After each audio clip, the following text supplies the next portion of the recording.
নমস্কার, আমি সুজাতা কিচেনে আপনাদের সকলকে স্বাগত। আজ আমি আপনাদের সাথে এক ধনিয়ার রেসিপি শেয়ার করে দেখাবো। তার জন্য আমি এখানে 4টে ডিম নিয়েছি, হাফ করে কেটে একটু নুন, হলুদ ও লঙ্কা গুঁড়ো দিয়ে ভেজে রেখেছি। এখানে ফোড়নের জন্য ব্যবহার করছি তেজপাতা, শুকনো লঙ্কা, জিরে ও গোটা গরম মশলা। এখানে আমি একটা পেঁয়াজ নিয়েছি, বড় পেঁয়াজ কেটে রেখেছি। এখানে ধনেপাতা ও কাঁচা লঙ্কা একসাথে বেটে রেখেছি।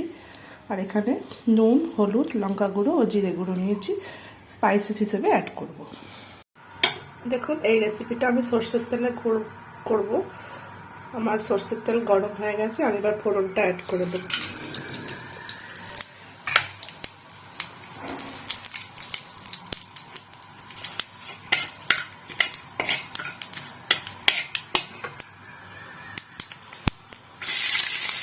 আমি পেঁয়াজগুলো একটু ভাজতে দেবো।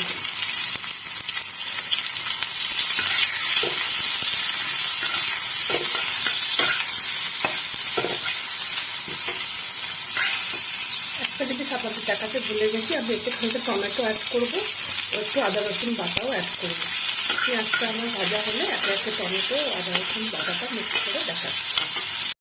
দেখুন, এখানে আমার পেঁয়াজটা ভাজা ভাজা হয়ে গেছে। এবার আমি টমেটোটা অ্যাড করবো, একটু আদা রসুন বাটা অ্যাড করবো এবং এই স্পাইসেসগুলো অ্যাড করবো। এবার আমি মশলাটা কষাতে থাকবো। দেখুন, মশলাটা আমার কষে এসেছে।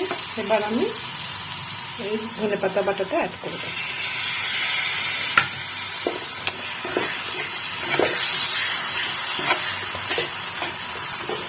এটা দিয়ে খানিকক্ষণ নাড়িয়ে অল্প একটু জল মিক্স করবো। তারপর আমি এগগুলো দিয়ে ঢাকা দিয়ে গ্যাসটা সিম করে দেবো।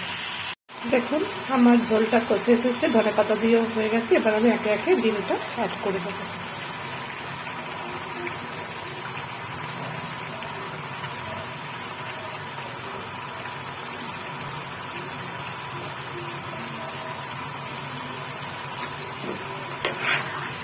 একটু উল্টে পাল্টে দিয়ে ঢাকা দিয়ে দেবো।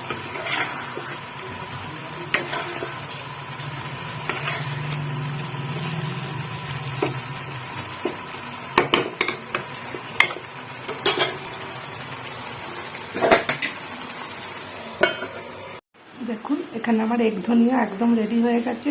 আমি ওপর থেকে একটু গরম মশলা ও ধনেপাতা কুচি দিয়ে নামিয়ে নিয়েছি। আপনারা এই ডিশটা বাড়িতে ট্রাই করে দেখবেন, খেতে খুবই ভালো লাগে।